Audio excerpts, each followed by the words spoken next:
ವಿವಾದದಿಂದ ಎಚ್ಚೆತ್ತು ಸಮರ್ಥನೆಗೆ ಇಳಿದಿದ್ದಾರೆ ಸಚಿವರು. ನಾನು ರೈತ ವಿರೋಧಿಯಲ್ಲ, ರೈತರ ವಿರೋಧವಾಗಿ ಹೇಳಿಕೆ ನೀಡಿಲ್ಲ, ರೈತರು ಸ್ವಾವಲಂಬಿ ಆಗಲಿ ಅನ್ನೋ ಉದ್ದೇಶದಿಂದ ಹೇಳಿದ್ದೇನೆ.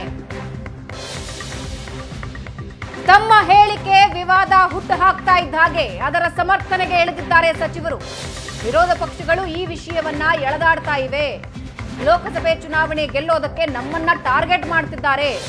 ನಾನು ರೈತರಿಗೆ ಹಲವು ರೀತಿಯಲ್ಲಿ ಸಹಾಯ ಮಾಡಿದ್ದೀನಿ ಅಂತ ಏಷ್ಯಾನೆಟ್ ಸುವರ್ಣ ನ್ಯೂಸ್ಗೆ ಸ್ಪಷ್ಟನೆ ಕೊಟ್ಟಿದ್ದಾರೆ.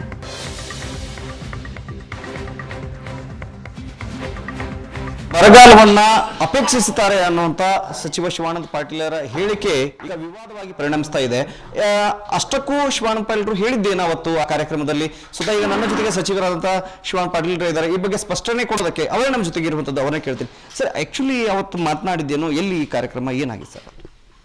ನೋಡಿ, ಸುಟ್ಟಟ್ಟಿ ಅಂತಕ್ಕಂಥ ಗ್ರಾಮ ಆರ್ ಅಶೋಕ್ ಅವರು ಸರ್, ಸಿಟಿ ರವಿ ಅವರು ಆದರೆ ಈ ಮುಗಿ ಬೀಳ್ತಾ ಇದ್ದಾರೆ ಒಂದು ಸರ್ ತಮ್ಮ ಮೇಲೆ, ಮತ್ತೊಂದು ಕಡೆಗೆ ಶಿವಾನಂದ ಪಾಟೀಲರಿಗೆ ಮದ ಬಂದಿದೆ ಅಂತ ಮಾತುಗಳನ್ನ ಮಾತಾಡ್ತಾ ಇದ್ದಾರೆ ಸರ್. ಅಂಥವ್ರಿಗೆ ಏನು ಹೇಳ್ತೀರಿ ಸರ್ ಅವರಿಗೆ? ನೋಡಿ, ನನಗೆ ಮದ ಬಂದಿದೋ ಬಂದಿಲ್ಲೋ ಅನ್ನೋದು ಚುನಾವಣೆಯಲ್ಲಿ ಜನ ನಿರೀಕ್ಷೆ ಮಾಡ್ತಾರೆ. ನಿಮಗೇನು ಮದ ಬಂದಿದೆ ಅಂದರೆ, ದೇಶದ APMC ಕಾನೂನನ್ನು ಹಿಂತೆಗೆದು ಇವತ್ತಿಗೆ 4 ವರ್ಷ ಆಯಿತು. ಯಾಕೆ BJP ಅವರು ಕರ್ನಾಟಕದಲ್ಲಿ ಅದನ್ನು ಇಟ್ಕೊಂಡು ಕೂತ್ರಿ? ಅದರಿಂದ ರೈತರ ಶೋಷಣೆ ಆಗಲಿಲ್ವಾ? ಸುಮ್ಮನೆ ಮದ ಅನ್ನೋದೊಂದು ಪದ ಯೂಸ್ ಮಾಡಿ ಜನರ ಭಾವನೆಗಳನ್ನು ಕೆರೆಸ್ತಕ್ಕಂಥ ಮಾತೇನು ಆಡ್ತಾ ಇದ್ದಾರೆ ಒಬ್ಬ ವಿರೋಧ ಪಕ್ಷದ ನಾಯಕರಾಗಲಿ, CT ರವಿ ಅವ್ರಿಗಾಗಲಿ ಇಂಥದ್ದು ಶೋಭೆ ತರೋದಿಲ್ಲ.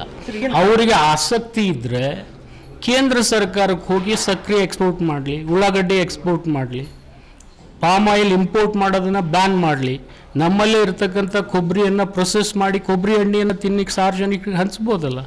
ಈ ನೀತಿ ಮಾಡತಕ್ಕಂಥದ್ದು ಅವ್ರ ಕೈಯಲ್ಲಿಲ್ವಾ?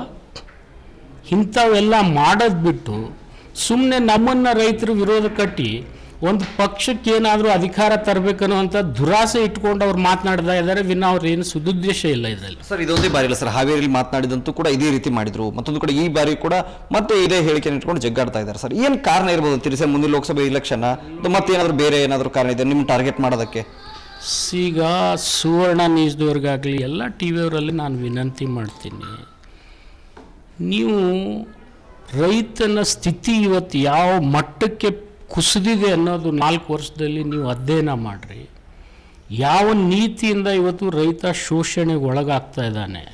ಇವತ್ತು ಕಬ್ಬು ಬೆಳೆದ್ರೆ ಅವನಿಗೆ ಯೋಗ್ಯ ಬೆಲೆ ಸಿಗ್ತಾ ಇಲ್ಲ, ಕೊಬ್ಬರಿ ಬೆಳೆದ್ರೆ ಅವನಿಗೆ ಯೋಗ್ಯ ಬೆಲೆ ಸಿಗ್ತಾ ಇಲ್ಲ, ಅಕ್ಕಿ ಬೆಳೆದ್ರೆ ಯೋಗ್ಯ ಬೆಲೆ ಸಿಗ್ತಾ ಇಲ್ಲ, ಉಳ್ಳಾಗಡ್ಡಿ ಬೆಳೆದ್ರೆ ಅದನ್ನು ನಿರ್ಯಾತ ಮಾಡೋದನ್ನು ಬ್ಯಾನ್ ಮಾಡ್ತೀರಿ, ಮತ್ತು ಇಥನಾಲ್ ಅಂತಕ್ಕಂಥ ಪಾಲಿಸಿ ನೀವೇ ತರ್ತೀರಿ, ತಕ್ಕೊಂಡು ಒಂದೇ ದಿವಸದಲ್ಲಿ ವಿಡ್ರಾ ಮಾಡ್ತೀರಿ, ಮತ್ತೆ ಮರುದಿವ್ಸ ಮತ್ತೆ ಜಾರಿಗೆ ಕೊಡ್ತೀರಿ. ಇದು ಯಾವ ನೀತಿ ನಿಮ್ಮದು?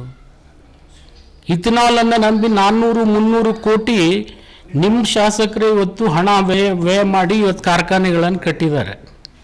ಮತ್ತು ಈ ನೀತಿಗಳು ಏನಾದರೂ ವಿರೋಧ ಮಾಡಬಾರ್ದು ನಾವು ಅಂದರೆ, ಒಂದು ರಾಜ್ಯ ಸರ್ಕಾರದಲ್ಲಿ ಇರ್ತಕ್ಕಂಥ ಒಂದು ಕಾಂಗ್ರೆಸ್ ಸರ್ಕಾರ ವಿರೋಧ ಮಾಡಬಾರ್ದಂದ್ರೆ ನಾವೇನು ಬಾಯಿ ಮುಚ್ಕೊಂಡು ಕೊಡ್ಬೇಕು?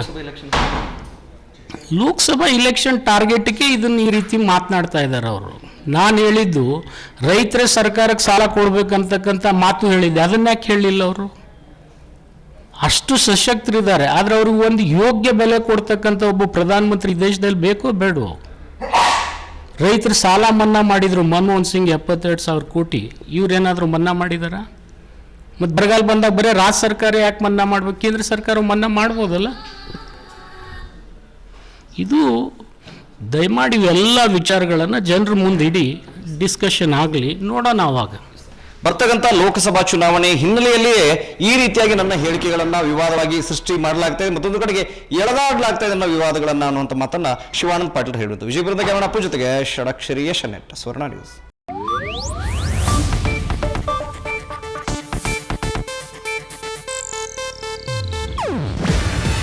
ಇದು ಏಷ್ಯಾನೆಟ್ ನ್ಯೂಸ್ ನೆಟ್ವರ್ಕ್ ಪ್ರಸ್ತುತಿ. ನೀವು ನೋಡ್ತಿದ್ದೀರಾ ಏಷ್ಯಾನೆಟ್ ಸುವರ್ಣ ನ್ಯೂಸ್.